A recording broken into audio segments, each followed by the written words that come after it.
Sizni haq din bilan yuborgan zot haqqi. Chiqib Baytul Haramda namoz o'qiylik. Allohning dushmanlariga ko'rsatib qo'yaylik.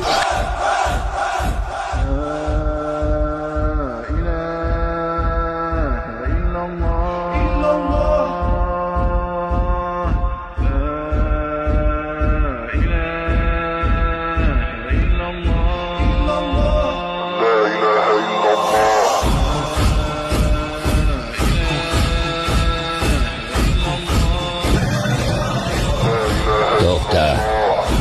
Ikkita safni Umar bilan Hamza boshqaryapti.